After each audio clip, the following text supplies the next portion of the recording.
நீ என்ன செய்யணும்னு உனக்கு நான் சொல்றேன். என்னாண்ட வேலை செய்யணும் நான் உனக்கு சொல்றேன். புரியுதா உனக்கு? நான் துரனை நான் போடலண்ணா. ஆமாப்பா, நீ போடலன்னே வச்சு. அப்படியே துரனை நான் போட்டது நானா இருந்தா அவரை போட்ட எனக்கு உங்களை போட எவ்வளவு நேரம் ஆகும்?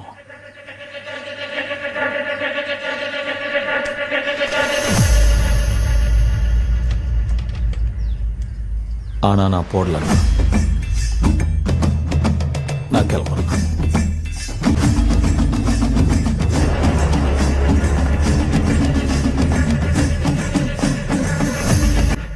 என்ன இவ்வளவு நக்கலா பேசிட்டு போறான்? போறதை விட்டு பேசுனுக்கிற.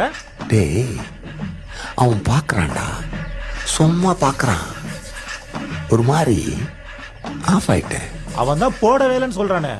ஒருவேளை அவன் சொல்றது உண்மையா என்னவோ? ஒருத்தனை பார்த்தா எனக்கு தெரியாதா?